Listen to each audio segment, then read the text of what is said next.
Il y a un geste que nous faisons plus de 23 000 fois par jour, sans même y penser. Respirer. Un geste vital, mais qui peut s'avérer dangereux pour notre santé. Dans l'air, il y a de l'oxygène et de l'azote, indispensables à la vie sur Terre.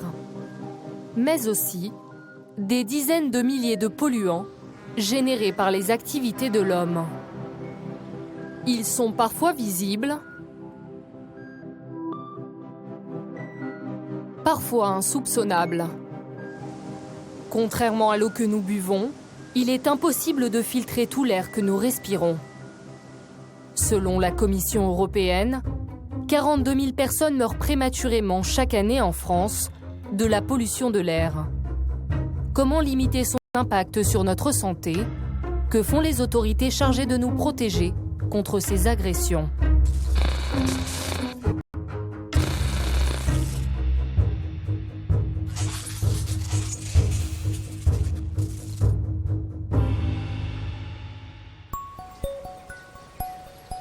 Ah, le bon air pur de la montagne. La majesté de ces sommets immaculés.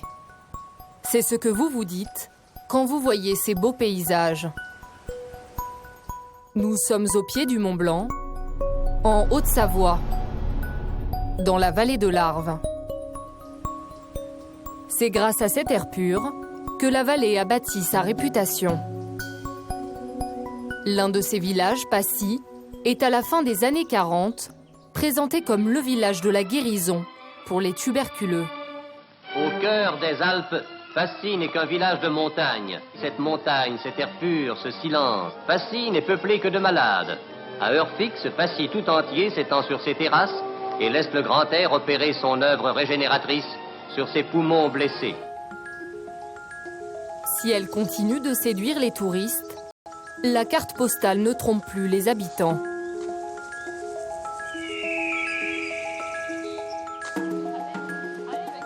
Géraldine et sa famille habitent Passy. Le village de la Guérison est désormais la commune la plus polluée de la vallée. Et un petit arrêt à la cascade, n'oubliez pas. Pour Géraldine, à chaque sortie, surveiller la qualité de l'air est devenu aussi important que de consulter la météo. Donc là, typiquement, vous ne voyez pas le village d'en face. Alors qu'habituellement, quand tout va bien et que l'air est sain, on voit clairement les petits villages, on peut compter les petites maisons et il n'y a aucun souci. Aujourd'hui, on n'y est pas. Alors après, on prend son téléphone et puis on regarde son application Air Rhône-Alpes. Aujourd'hui, on s'aperçoit qu'on est jaune. Donc jaune, c'est pas catastrophique. Vous avez carrément l'appli de la qualité de l'air sur votre téléphone portable. Je pense qu'on est nombreux à l'avoir ici. Et après, je pense que quand on a des enfants qui sont fragiles au niveau des bronches, oui, on l'a. Ouais, clairement, on l'a. Si Géraldine prête autant d'attention à la qualité de l'air, c'est que sa petite dernière, Alice, souffre de problèmes respiratoires. Une simple balade devient pour elle une conduite à risque. Parce que même pour aller faire un tour de luge, même pour faire des choses où on se dit il faut en profiter parce que derrière je sais que ça peut provoquer une crise d'asthme, ça c'est pas. Donc rouge on me sort. Voilà, elle a 6 ans, elle doit vivre avec ça. Un chouchou. Cette pollution, Alice l'a subie la moitié de l'année. En 2014, la qualité de l'air de la vallée a été moyenne à très mauvaise, 192 jours. Contre 92 seulement à Paris. Alice a contracté ses premières crises respiratoires en période de pic de pollution. Allez, je vous enlève les chaussures. Alors qu'elle n'a que 18 ans.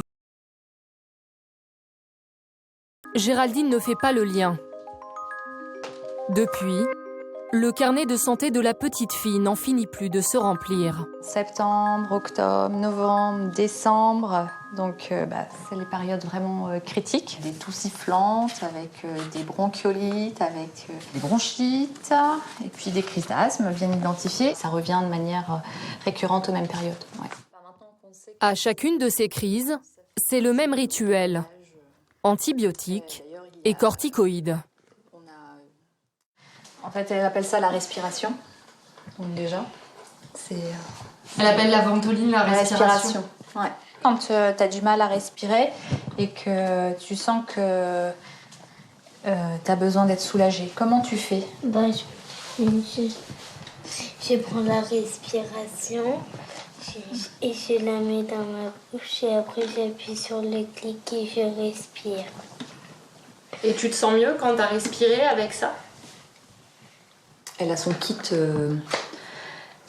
à l'école avec sa ventoline et sa chambre d'inhalation. Ça l'accompagne partout en fait. La pollution de l'air est-elle la seule responsable de l'asthme d'Alice? Difficile de l'affirmer. Une chose est sûre, selon l'Organisation mondiale de la santé, la pollution de l'air accroît le risque de maladies respiratoires aiguës, notamment chez les enfants et les personnes âgées. Dans un grand hôpital de la vallée de l'Arve, à Sallanches, un médecin a pris la mesure du problème. Le docteur Frédéric Champly est chef du service des urgences. Sur les périodes de pic de pollution, de pic d'alerte, il y a une augmentation de pathologies qu'on sait être impactées par les pollutions en microparticules, comme les bronchiolites, comme les asthmes chez les enfants. On sait que ces pathologies augmentent d'environ 30% en période de pic de pollution en microparticules. Depuis 6 mois, le médecin passe au peigne fin les dossiers de ses patients pour établir un registre local des maladies liées à la pollution de l'air. Là, c'est l'ensemble des fichiers, en fait. C'est toutes les bronchiolites qu'on a eues depuis 9 ans. Les bronchites chroniques. Donc, il y a 12-13 pathologies, en gros. Dans sa liste figurent aussi des maladies beaucoup plus graves. Les accidents ischémiques transitoires, les accidents vasculaires cérébraux, les infarctus du myocarde. De toute façon, la pollution de l'air est responsable de 42 000 morts par an. C'est vrai que c'est une des causes de mortalité les plus importantes sur notre territoire national et même dans le monde. C'est l'OMS qui le dit, c'est pas moi.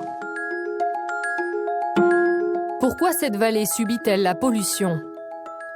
La réponse se trouve au revers de la carte postale. Jean-Marc Armingol est un riverain passionné de sport en haute montagne. Il est notre guide. Juste regarder. En prenant de la hauteur, le paysage parle de lui-même. On voit bien qu'on est dans un endroit encaissé, on est entouré de montagnes et on a un volume d'air disponible qui est très faible. De fait, les polluants qui s'accumulent font qu'en fait, ils arrivent dans ce bouchon et ils restent posés ici. Alors, un des gros problèmes dans la vallée, c'est évidemment la production des polluants par l'homme, des fumées de cheminée, mais aussi de l'industrie, de l'ensemble en fait des émanations de l'homme. La circulation dense due à la montée du tunnel sur Mont-Blanc. Dans l'air de la vallée se concentre tout type de polluants. Des particules fines, du dioxyde d'azote ou encore du benzoapyrène, un cancérogène avéré pour l'homme. Vous imaginez une cocotte minute, la vapeur, les polluants vont se mettre sur un couvercle, le couvercle en fait qui est composé par des masses d'air, et ensuite vont s'étendre comme elles le peuvent, et pour évidemment se répandre sur l'ensemble de la vallée. L'effet cocotte minute se voit bien sur cette photo prise en janvier. C'est en automne et en hiver que la pollution de l'air atteint son paroxysme. À ce moment de l'année, la météo empêche les polluants de se disperser. Cette pollution, un homme en a fait son cheval de bataille. C'est tout bon, nickel, bon vol. Garde ton cap. En ce jour d'automne, Simon Métral profite d'une éclaircie pour sortir en parapente. Sa passion. On cherche pas à dominer, on cherche à s'élever. Élever son corps et son âme dans un paysage magnifique comme en Haute-Savoie, c'est magnifique.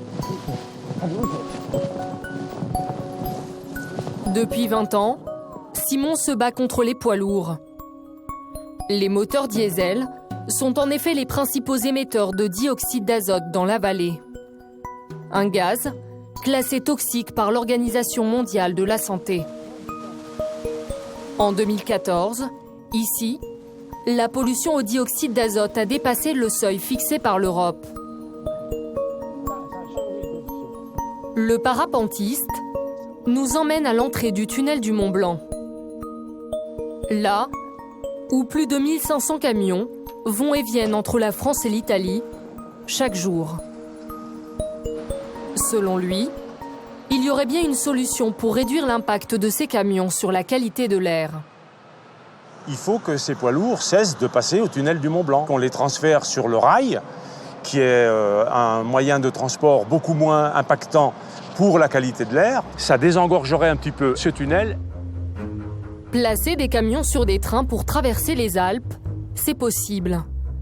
À quelques dizaines de kilomètres du tunnel du Mont Blanc, dans la vallée de la Maurienne, il existe une ligne, l'autoroute ferroviaire alpine. 4 trains comme celui-ci font chaque jour la liaison entre la France et l'Italie, l'équivalent de 120 semi-remorques. Est-ce suffisant pour délester le tunnel du Mont Blanc ? Nous avons posé la question au sous-préfet de Bonneville. En 2012, l'État a pris des engagements dans ce plan de protection de l'atmosphère. Toutes les mesures seront prises pour organiser un report vers l'autoroute ferroviaire alpine en vallée de la Maurienne. Selon Francis Bianchi, la liaison fonctionne et difficile de faire mieux. L'autoroute alpine ferroviaire est une autoroute qui actuellement est saturée, est au maximum de ses capacités. C'est-à-dire au maximum de ses capacités ? C'est-à-dire que c'est un taux de remplissage de 80 à 90%. Avec 4 départs par jour. Oui, parce que ce sont des contraintes techniques. Donc s'il y a 4 départs par jour, c'est parce qu'on ne peut pas en assurer plus. Quelques semaines après cette interview, Daniel Ibanez, un économiste et militant écologiste, va nous révéler que l'autoroute ferroviaire est en réalité bien loin de la saturation. Si vous n'avez que 4 allées et 4 retours, vous les saturez plus vite que si vous en avez 30. Donc, oui, aujourd'hui, comme vous n'avez mis que 4 possibilités de monter sur des trains, vous êtes saturé. La vraie capacité de cette ligne, elle est bien supérieure. Cette information, il la tient du propriétaire même de l'autoroute ferroviaire, la SNCF, dont émane ce document. Vous voyez que sur ce document, on nous donne ici une vraie capacité de cette ligne sur le corridor fret de 120 trains par jour. 120 trains par jour, on est bien loin de 4 allers-retours quotidiens. C'est malhonnête intellectuellement de dire que cette autoroute ferroviaire est saturée. Il faut mettre plus de trains et donc ça sera moins saturé. Et aujourd'hui, selon les déclarations de Réseau Ferré de France, on pourrait diminuer de plus de la moitié le nombre de camions sur la route. Pourquoi l'État délaisse-t-il cette opportunité de réduire la pollution ? Pour Simon, le parapentiste qui défend l'air pur, les enjeux économiques priment sur la santé publique. Voilà, un camion comme ça, il a payé 350 € en gros, c'est de cet ordre-là, pour franchir le tunnel. C'est beaucoup d'argent. Et la société qui gère le tunnel du Mont Blanc cueille des dizaines de millions d'euros de chiffre d'affaires par an, l'État étant actionnaire à hauteur de presque 80%. Tout ça, c'est, passez-moi l'expression, une machine à fric. En 2014, le chiffre d'affaires de l'autoroute du tunnel du Mont Blanc s'est élevé à plus de 177 millions d'euros.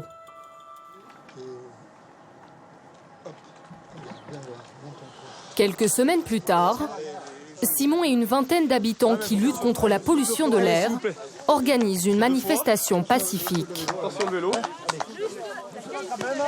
Vous faites pas tomber, monsieur. Vous faites pas tomber. Je ne vous ai pas fait tomber. Quand même. Vous faites pas tomber. Ok, monsieur. Bravo. Voilà. Bravo, messieurs. C'est honteux. Dans quelques minutes, Ségolène Royal et Manuel Valls prendront ce petit train pour une visite officielle sur le climat. Les manifestants veulent leur demander d'interdire aux camions le tunnel du Mont Blanc. Mais les gendarmes déploient leurs véhicules entre la voie ferrée et les manifestants. Ça fait exprès. Il faut à tout prix qu'on ne nous voie pas. Donc, les camions descendent pour que nos messages ne soient pas vus depuis le train. Il ne faut surtout pas gâcher la fête. C'est honteux, honteux. Ségolène Royal et Manuel Valls arrivent à bon port sans avoir prononcé un mot sur la qualité de l'air. L'un des militants va pourtant réussir à interpeller la ministre du Développement durable et de l'écologie à la fin de sa visite. Quand est-ce qu'on met les camions sur des trains, Madame la Ministre, dans les vallées alpines? En France, tu cries scandaleux! Merde, les trains, mais j'adresse personne, je pose une question. Mais la discussion tourne court. C'est une honte! C'est une question à la ministre! Madame Royal, on a une question. Ça va pas la brutalité. Sous quel délai? Combien de trains? Ségolène Royal n'en dira pas plus. Dans la vallée de Chamonix, on est toujours asphyxié. On est au-delà très souvent des normes environnementales que reconnaît l'OMS. Et donc voilà, c'est une question, je pense, légitime aujourd'hui. Malheureusement, on n'aura pas de réponse encore ce jour, donc on attendra la prochaine visite. Dans la vallée de l'Arve, le bon vieux chauffage au bois de nos ancêtres est l'autre grande source de pollution. Il est bon pour la planète, mais mauvais pour notre santé. Il ferait plus de victimes que le dioxyde d'azote émis par les camions.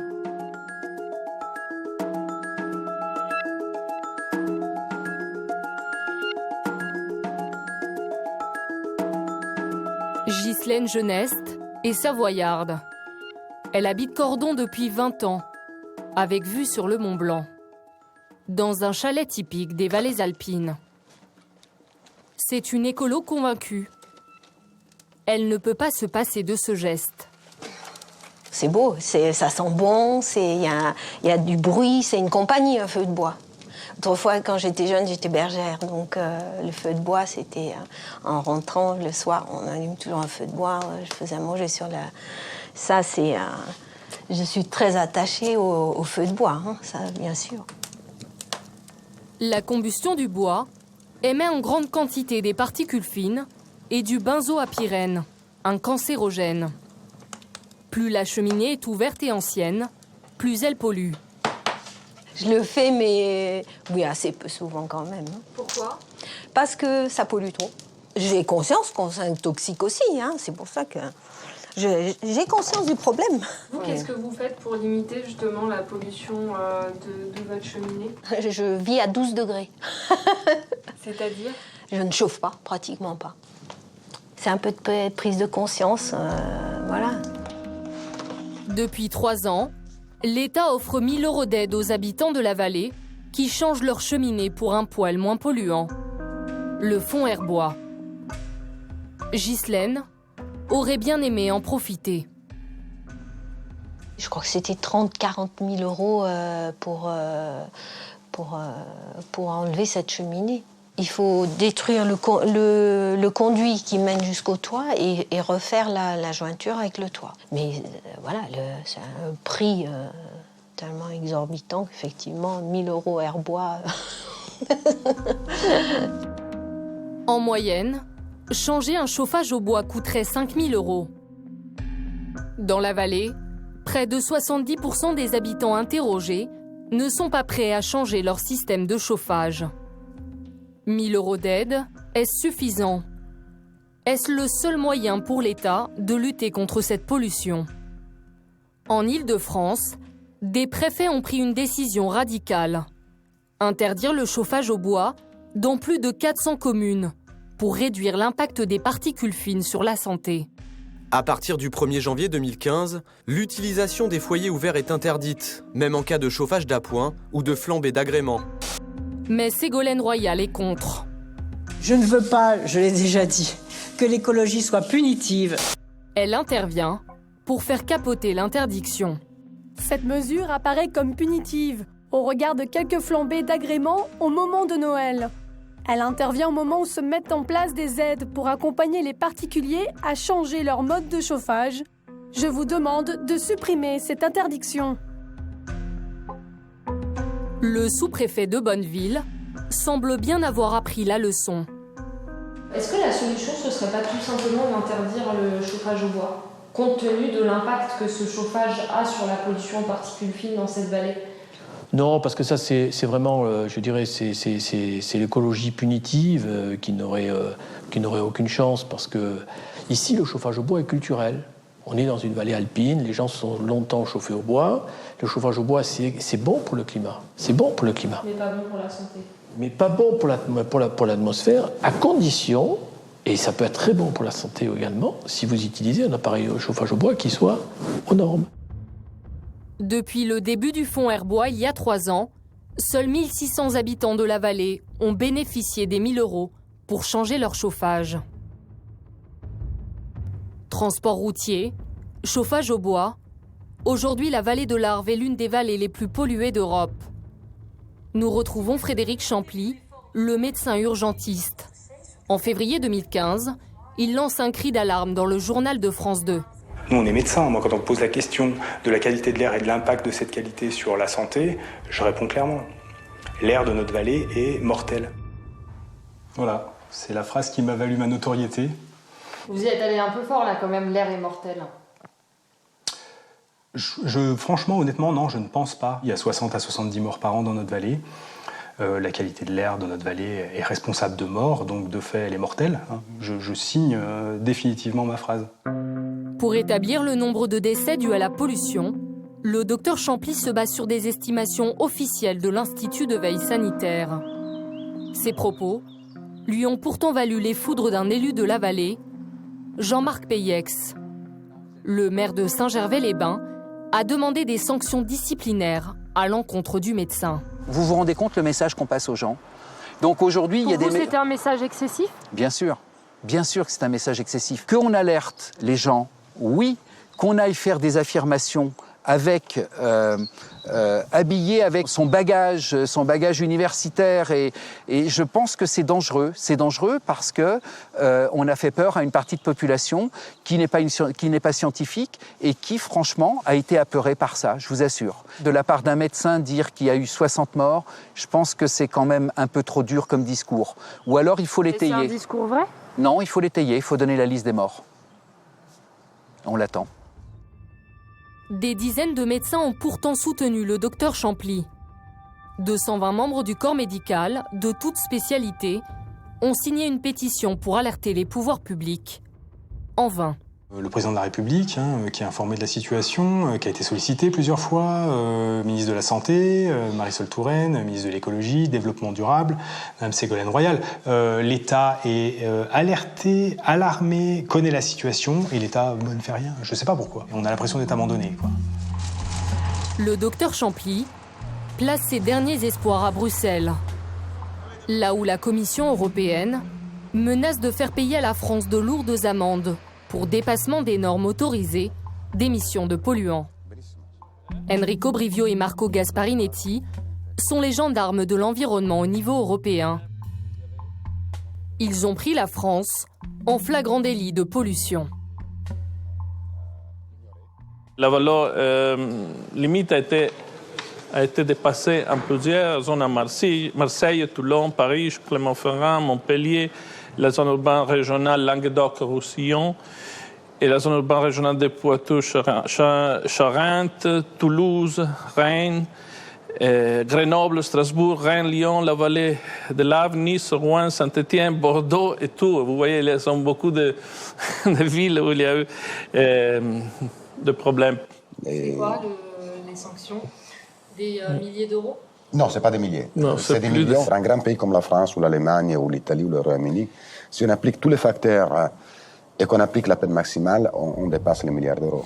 Mais on doit dire que notre but, ce n'est pas de sanctionner les États membres, c'est qu'ils se conforment avec les règles. À ce jour, aucun pays européen n'a encore payé d'amende à l'Europe en matière de pollution atmosphérique.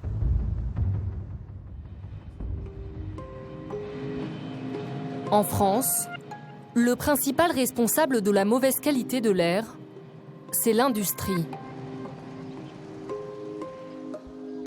Au bord de la Méditerranée, une mer scintillante et du soleil toute l'année. Cette plage, vous ne la verrez jamais sur les cartes postales. Car ici, les habitants se dorent au soleil entre les cargos chargés de fioul et les cuves de pétrole. Nous sommes à Fos-sur-Mer, une ville de 15 000 âmes, située au cœur d'une des plus grandes zones industrielles d'Europe. Près de 500 usines se partagent le territoire autour de l'étang de Berre.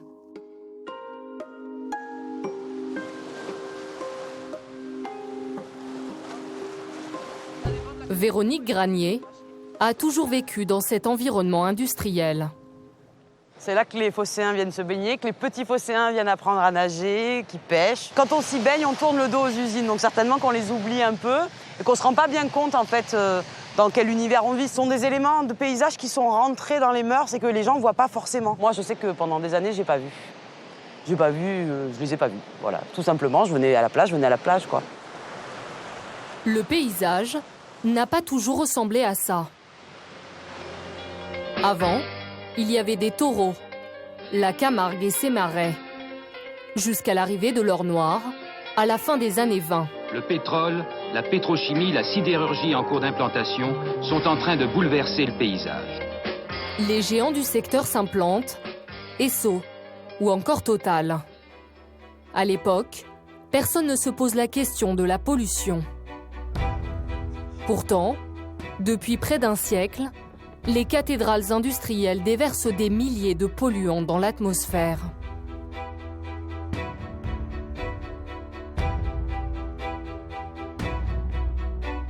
Aujourd'hui, Véronique s'inquiète. Elle qui s'est baignée toute sa vie d'eau aux usines est désormais chargée de communication pour une association de lutte contre la pollution de l'air. Tous les matins, c'est comme ça, alors avec plus ou moins des degrés de couleur, hein, c'est pas monotone. Tous les jours, quotidiennement, voilà ce qui rentre dans nos poumons. Et vous, en tant qu'habitante, quand vous voyez ça, vous vous dites quoi? Je me dis qu'on est tous en danger, forcément. Et alors, c'est pas un danger immédiat, c'est pas vivre sous les bombes, c'est sûr. Mais tout ça, ce sont des polluants qui s'accumulent dans le corps humain. Sur le pourtour de l'étang de Berre, les mesures officielles sont préoccupantes. La qualité de l'air varie de moyenne à très mauvaise, près de la moitié de l'année. Cette pollution est-elle inévitable? Que font les industriels pour la limiter? Après de longues tractations, l'un d'entre eux a accepté de nous ouvrir ses portes. Petro-Ineos, un gigantesque complexe de pétrochimie de 600 hectares. Ici, on produit de l'essence et d'autres composés chimiques nécessaires à la fabrication des objets de notre vie quotidienne. Jacques Villoquet est le responsable environnement du site. Il va nous montrer comment l'entreprise limite ses rejets dans l'atmosphère. Bonjour. Bonjour. Bonjour. Voilà. Donc ici, vous voyez un certain nombre d'intervenants d'une entreprise spécialisée à laquelle on a fait appel pour faire des mesures d'émissions d'hydrocarbures volatiles qu'on appelle aussi des COV dans notre jargon. Dans cette usine, 150 000 vannes, tuyaux, boulons sont autant de sources potentielles de pollution. Pour les passer au crible, il faut une année entière. Sur cette vanne-là, il y a une fuite qui est assez importante. Quand vous avez une fuite isolée, ça ne va pas être forcément très dangereux. Le problème, c'est la multiplication de petites fuites qui, au final, peuvent faire que dans l'ambiance, on va avoir une quantité importante de COV. L'un des autres polluants que Petro-Ineos traque, ce sont les particules fines, impliquées dans les maladies respiratoires. L'industriel a investi dans cette machine chargée de les bloquer. Dans l'air, elles sont invisibles à l'œil nu. Ça permet, dans la cheminée, à l'extrémité de la cheminée, de rejeter des fumées qui seront exemptes de poussière ou tout au moins conformes à la norme qu'on doit satisfaire, qui est de 50 microgrammes par mètre cube pour les poussières. Ça veut dire que là, si sort de votre cheminée, c'est pas dangereux pour la santé? Non, tout à fait. C'est conforme à la réglementation, donc c'est pas dangereux pour la santé à ces concentrations-là. L'industriel doit mesurer les polluants avant qu'ils n'entrent en contact avec l'atmosphère à la sortie de la cheminée. En France, La loi les oblige à réaliser ces mesures. C'est ce que l'on appelle l'autosurveillance. En d'autres termes, les usines se contrôlent elles-mêmes la plupart du temps. Elles doivent s'assurer qu'elles respectent les normes imposées par l'Europe. Aujourd'hui, ça donne quoi là? Vous êtes comment au niveau des concentrations de polluants? Aujourd'hui, il faudrait confirme, Pierre, mais je vois les concentrations à l'extérieur, c'est particulièrement bas. Quand je viens ici, que je rentre, je demande à Joël, quand je vois tous les petits bonhommes qui sourient, j'ai pas de problème. Est-ce que respecter les normes, ça veut aussi dire ne pas polluer? Ça ne veut pas dire ne pas polluer, ça veut dire polluer, mais le moins possible et en fonction d'un certain nombre de contraintes qui nous sont fixées. Il y a toujours une partie de pollution qui est fatale, mais pollution zéro, c'est pas possible. C'est possible si on arrête le site. Toutes ces mesures sont ensuite transmises à l'ADREAL, la police préfectorale de l'environnement.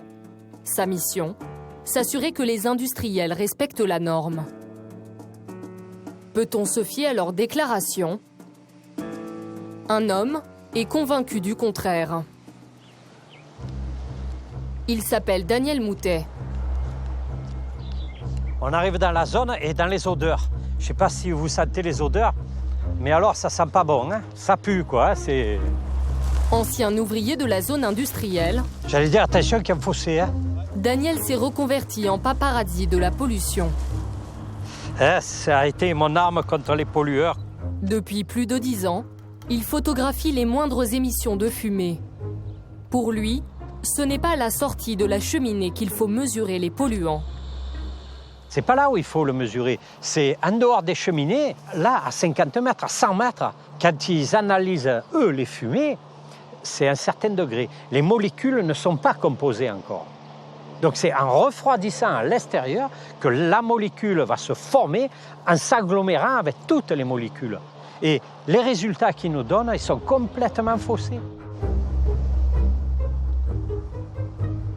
Dans son viseur, l'usine ArcelorMittal, qui s'étend sur plus de 1000 hectares. C'est le plus grand site industriel de la zone et un des principaux producteurs d'acier en Europe. Fos-sur-Mer, on va dire, le plus gros émetteur de pollution, c'est ArcelorMittal. Regardez le... C'est pas mal parce que derrière, avec le fond un peu blanc, on arrive bien à voir le rouge. 4-5 fois, on a quelques émissions de polluants dans la journée qui est quand même conséquente. Qu'y a-t-il dans ces fumées? À elle seule, l'usine rejette près de 75% des particules fines émises par les industries de la zone, mais aussi du dioxyde de soufre, du dioxyde d'azote et du benzène, une substance cancérigène. Des photos d'ArcelorMittal, Daniel Moutet en a pris des milliers qu'il garde précieusement dans son ordinateur depuis 2003. Du orange, rouge, de l'ocre, du jaune, du noir, marron. Il y en a tellement que moi j'appelle ça les symphonies des fumées. À chaque panache de fumée capturé, il envoie des mails à la direction d'ArcelorMittal pour demander des explications. Il nous en montre un au hasard. Et voilà. Ce jour-là, je me suis adressé à ArcelorMittal et j'ai fait copie à l'ADREAL. Ça a été le jeudi 19 juin 2014. Donc ils me répondent, nous avons effectivement rencontré un problème à l'agglomération occasionnant un dépassement supérieur à la norme.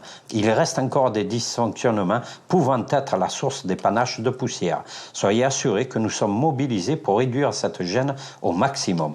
Bon, ces explications-là, je les admets dans le sens qu'une usine a des dysfonctionnements. Mais quand c'est répété très souvent, bon, à la fin, il y en a un peu marre d'entendre toujours les mêmes récits, les mêmes trucs, parce que c'est ça, parce que c'est ça. Bon, mais s'il y a un problème, il faut le régler, ce problème-là.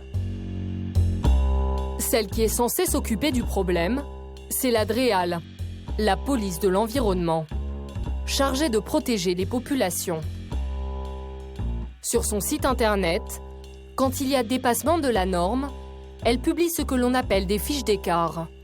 Elle y note le nom des polluants, le dépassement observé et la valeur limite d'émission. En ce qui concerne ArcelorMittal, il en existe des dizaines qui s'étalent sur les 7 dernières années. L'Adréal a envoyé plusieurs mises en demeure à ArcelorMittal pour exiger la réalisation de travaux dans ce que l'on appelle la coquerie. Mais 4 ans plus tard, l'industriel n'est toujours pas aux normes. Alors, à Marseille, l'association France Nature Environnement a attaqué ArcelorMittal en justice. En 2013, ces 2 militantes ont réussi à faire condamner l'industriel pour pollution de l'air.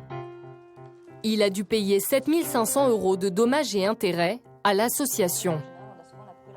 ArcelorMittal est quand même coutumier du fait, et c'est vrai que tous les industriels n'ont pas autant de fiches d'écart à la réglementation. Les mises en demeure qui sont établies par le préfet ne suffisent plus. Il faudrait que les sanctions soient plus fortes. Ça, en tant qu'association, on le demande parce que nous, on est une petite goutte d'eau. Ce qu'on a reçu en dommages et intérêts, c'est minime, mais on voudrait que les sanctions soient plus exemplaires pour qu'elles obligent l'industriel à s'équiper autrement et arrêter justement d'émettre dans le futur, d'émettre trop, comme c'est le cas aujourd'hui dans le futur. Parmi les sanctions, la préfecture a le pouvoir de suspendre temporairement l'activité d'un site industriel. L'Adréal a-t-elle envisagé cette option pour ArcelorMittal ? Pour les suspensions d'activité, c'est lorsqu'on a en tête un risque aggravé, un risque imminent, par exemple un risque d'explosion, un risque toxique grave qui peut apparaître sur une installation qui est en défaillance, etc. Et pour un cas de développement de pathologie ou de mortalité à long terme, c'est pas un cas d'urgence qui pourrait porter à une suspension. C'est pas ce que je dis. Je dis pas que Arcelor c'est pas un point noir. Hein. C'est clair que c'est le point noir au niveau de la zone. Il dépasse la réglementation sur quelques années. Sur les effets à long terme, il faut regarder. ArcelorMittal compte-t-il faire les travaux sur les installations qui ne sont pas aux normes et qui peuvent menacer la santé des habitants? Il a fallu plusieurs mois et beaucoup d'insistance pour obtenir un rendez-vous. François Bourrier, son directeur général en France, accepte finalement de répondre à nos questions. Pourquoi, en 2015, ces travaux ne sont pas terminés? Une bonne partie des travaux ont été réalisés. On a engagé un plan important d'investissement sur la coquerie pour réduire les émissions. Est-ce que vous pouvez aujourd'hui me garantir que ça n'impacte pas la santé des populations? Non, mais ce qui est important, c'est que... Non, mais est-ce que vous pouvez me garantir cela, oui ou non? Est-ce que vos rejets de benzène et d'autres polluants n'impactent pas la santé des populations? Ça n'impacte pas la santé des populations. Ça, vous pouvez me le garantir. Bien sûr, avec les investissements qu'on a menés. Nous décidons de lui montrer les fumées rouges que nous avions filmées quelques semaines plus tôt à Fos-sur-Mer. Là, on voit les fumées rouges. Oui.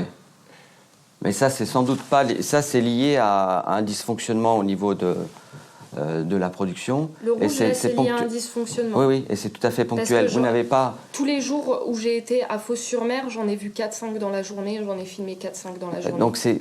oui. Et qu'est-ce qu'il y a dans ces fumées?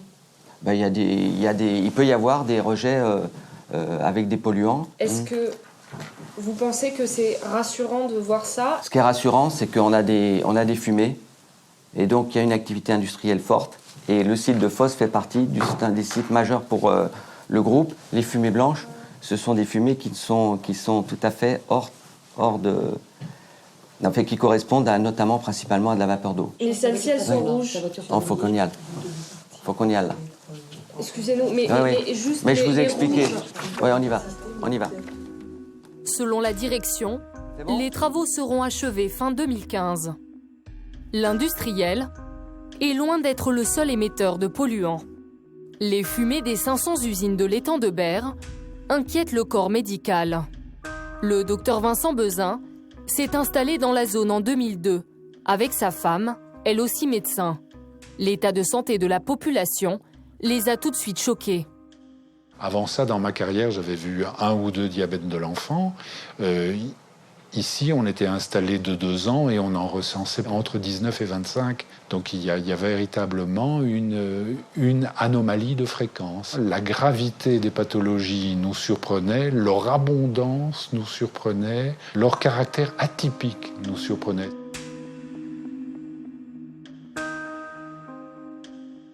Moi, je me souviens, quand j'étais encore en faculté, on disait que la leucémie, c'était la maladie de la station-service. Et je n'ai jamais oublié, parce que ça faisait partie de ces phrases toutes faites qui aident à comprendre les choses. Mais il faut bien reconnaître que le pourtour de l'étang de Berre, c'est une immense station-service. En 2011, l'Agence régionale de santé alerte sur la situation inquiétante de la région. Cette étude a mis en évidence un excès d'hospitalisation pour infarctus du myocarde et leucémie aiguë pour les communes les plus impactées. Quant aux causes de ces pathologies, l'autorité sanitaire reste prudente. Il n'est pas impossible que ces résultats soient dus au hasard. Toutefois, un faisceau d'éléments conduisent à les considérer comme des effets sanitaires plausibles du mélange de polluants issus des industries. Nous sommes en face de dizaines de milliers de produits polluants. Est-ce que celui-ci agit seul? Est-ce que celui-ci, accompagné de celui-là, accompagné de celui-là, accompagné de celui-là, n'est pas plus dangereux? Ces réponses-là sont à peu près impossibles à donner. Un homme est révolté par cette absence de réponse. René Raymondi, le maire de Fos-sur-Mer. À un moment donné, en tant qu'élu, on s'interroge, on se pose des questions. Pourquoi un enfant de 3 ans a un cancer? Bon, c'est pas normal. Pourquoi dans une même école on va en avoir 2? On n'a pas de réponse. On a besoin de savoir. Mais tant qu'on ne sait pas, on a des peurs. D'après lui, la police de l'environnement ne fait pas son travail. Le maire et l'Adréal, ce sont 2 ennemis. J'ai la vague impression, effectivement, qu'ils ne travaillent pas pour la population, mais qu'ils travaillent uniquement pour les industriels. Du coup, pour informer les citoyens, il a réuni 500 000 € il y a 4 ans pour monter ce centre de recherche, l'Institut éco-citoyen.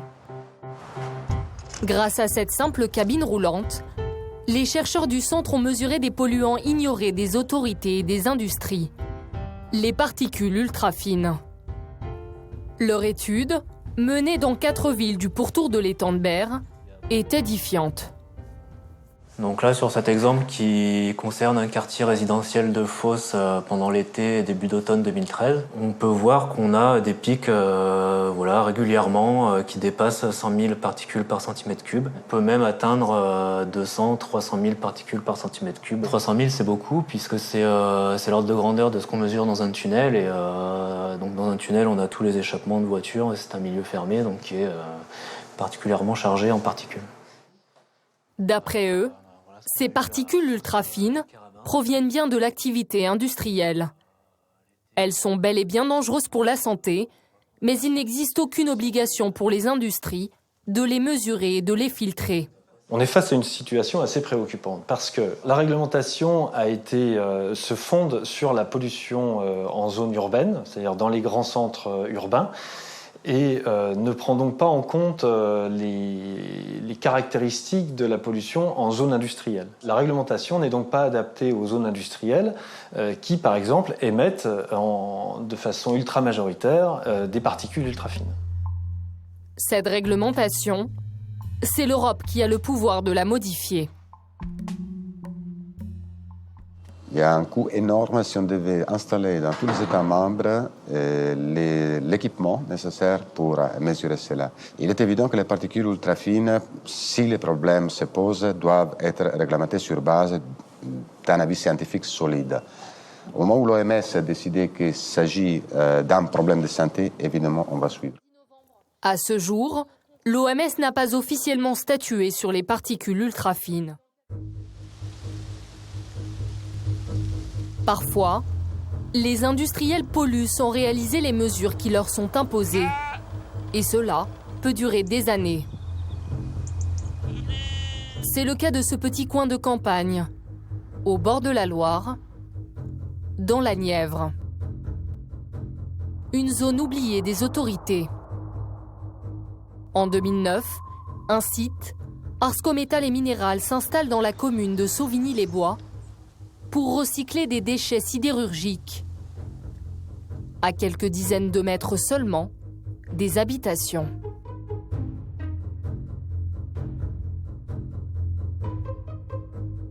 Ces monticules de poussière, on les appelle les laitiers. Ils sont composés de chrome, de cobalt, de nickel, des métaux lourds, dangereux pour la santé. Chaque jour, des centaines de tonnes sont acheminées par des camions pour être entreposées à ciel ouvert. Roger Martin vit tout près du site. Avec lui, nous nous approchons discrètement du lieu de traitement des déchets.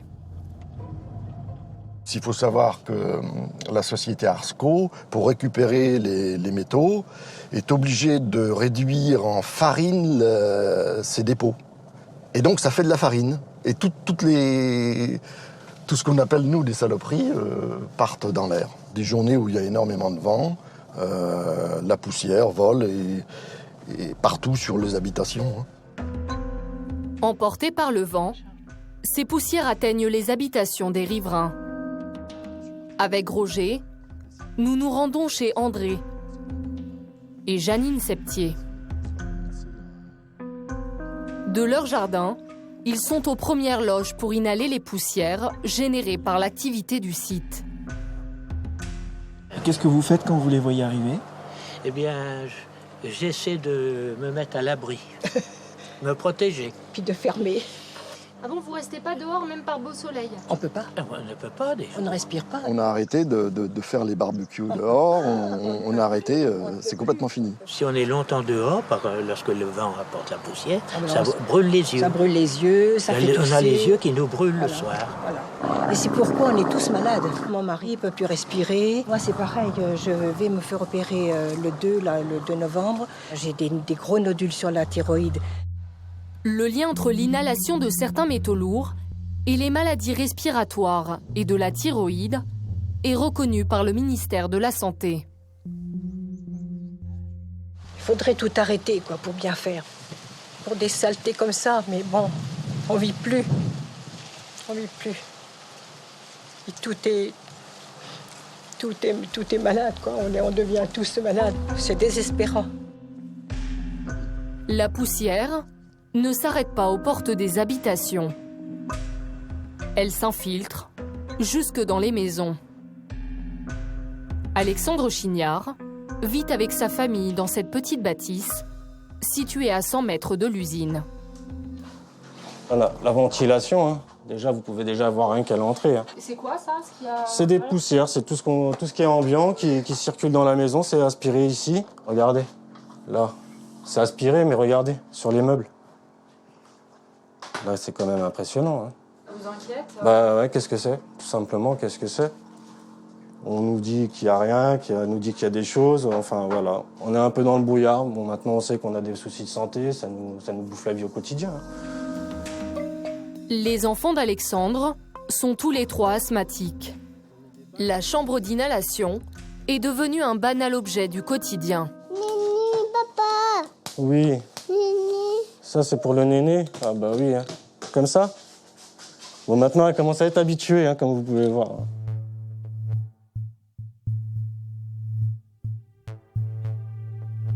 La société Arsco a pour obligation de mesurer 2 fois par an les retombées de particules.